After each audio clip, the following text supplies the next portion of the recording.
అంటే ఇప్పటికే ఏదైతే గవర్నమెంట్ చేస్తున్నట్టు మహిళా సాధికారత కావచ్చు, ఈ డబ్బులు, నవరత్నాల ఇవి కావచ్చు, ఇవన్నీ కూడా జనాల్లో బాగా పాతుకుపోయాయి. జనాలందరూ కూడా మా వైపే ఉన్నారని చెప్పి కూడా వైపు వైసీపీ ప్రచారం చేసుకుంటుంది కదా, దాన్ని ఎట్లా చూస్తారు?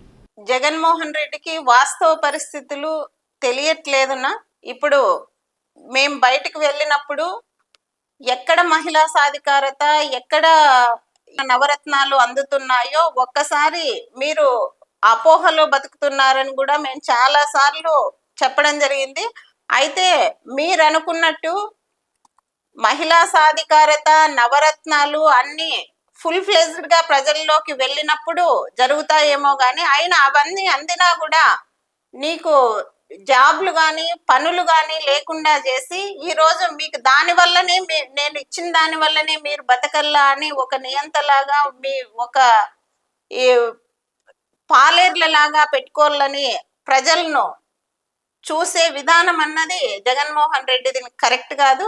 అయితే ఇప్పుడు నవరత్నాలు అన్నవి అందుతున్నాయినా, ఎవరికి అందుతున్నాయి? ఒక 50 ఇళ్లకు ఒక వాలంటీర్ను పెట్టాడు. వాలంటీర్ను పెడితే ఈ 50 ఇళ్లలో ఎవరికి ఓటేస్తారు వీళ్ళు?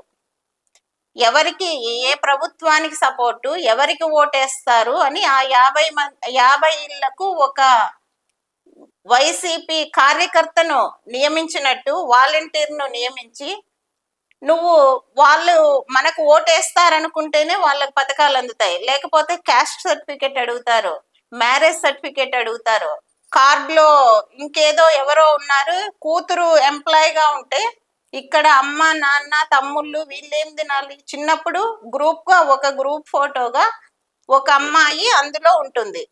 ఆ అమ్మాయికి జాబ్ వస్తుంది, మ్యారేజ్ చేసుకొని వెళ్ళిపోయి ఎక్కడో బతుకుతుంది. ఇప్పుడు ఆ అమ్మాయిని తీసేయమంటే తీసేయరు. ఆ నలుగురిలో ఆ ముగ్గురికి ఏ విధమైన ఆధారము లేకుండా బతుకుతుంటారున్నా. మరి వాళ్లకు ఉపాధి ఎట్లా వస్తుంది? నువ్వు వైట్ కార్డు, అక్కడ వైట్ కార్డులో ఉన్న అమ్మాయికి జాబ్ వచ్చిందని ఆ ముగ్గురి పొట్టే కొడుతున్నావు. ఇలాంటివన్నీ లేకుండా నువ్వు ఇచ్చేటప్పుడు అవి కరెక్ట్ చేసుకొనన్నా అమలు చేయాలి పథకాలను. లేకపోతే మామూలుగా ఇంతకు ముందు సిస్టమ్ ఎట్లా ఉందో అట్లా జరుపుకుంటూ పోవాలి. అది కాకుండా ఇది కాకుండా ఇట్లా ప్రజలను ఇబ్బంది పెడుతూ నవరత్నాలు ఇస్తున్నానని నువ్వు ఊదరగొట్టుకొని, నువ్వు మీటింగ్లు పెట్టుకొని ఊదరగొట్టుకొని బటన్ నొక్కాను ఇన్ని కోట్లు పడింది, బటన్ నొక్కాను అది వచ్చేసింది ఇది వచ్చేసింది అని చెప్పుకుంటూ వెళ్ళడం కరెక్ట్ కాదని కూడా జగన్మోహన్ రెడ్డికి చెప్తున్నాం. నేను మంచి చేసింటేనే నాకు ఓటు ఏంటి అని సీఎం గారు పదే పదే చెప్తున్నారు. వై నాట్ 175 అని కూడా ప్రచారం చేస్తున్నారు. జనాలకు మంచి జరగలేదా? సీఎం గారి స్పీచ్ కానీ వైసీపీ ప్రచారాన్ని కానీ ఎట్లా చూస్తున్నారు? 175 సీట్లకు 175 సీట్లు వస్తాయి అనడము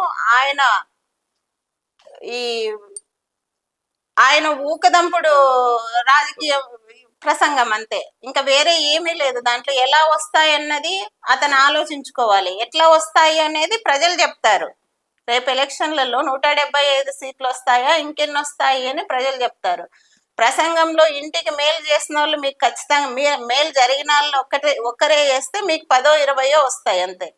అంతే తప్ప అన్నీ వస్తాయన్నది మాత్రం లేదు. మీరు మీ కార్యకర్తలను సెలెక్ట్ చేసుకొని పెట్టుకున్నారు కాబట్టి మీకు వాళ్ళు లబ్ధి చేకూరేలాగా చేసినప్పుడు నీకు 175 సీట్లు 175 సీట్లు అనేది కలలో కూడా కనద్దని చెప్తున్నాం జగన్మోహన్ రెడ్డికి. సొంతంగా పార్టీ అధినేత, మీ అధినేత ఎక్కడ పోటీ చేస్తానని చెప్పలేని పరిస్థితిలో ఉన్నాడు. మీ అధినేత సీటును కూడా చంద్రబాబు డిసైడ్ చేస్తున్నాడు అనేది ప్రధానంగా నిన్న మొన్న చూస్తున్నటువంటి ఆరోపణలు చూస్తున్నాం. ఎందుకు జనసేనలో నిజంగా పరిస్థితి ఉందా? ఆ పరిస్థితి ఏం లేదన్నా, వాళ్ళు చెప్పినట్టు ఉండదు.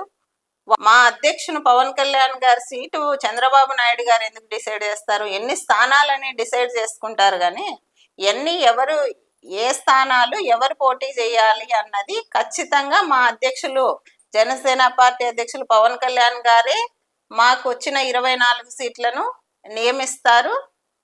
పవన్ కళ్యాణ్ గారి సీట్ను తొందరగా చెప్తే అక్కడ వ్యతిరేక చర్యలు ప్రారంభించవచ్చని ఆతృతతో ఉన్న వైసీపీకి కూడా ఈసారి జనసేన పార్టీ అధ్యక్షులు కానీ నాయకులు కానీ కార్యకర్తలు కానీ సిద్ధంగా ఉన్నారు.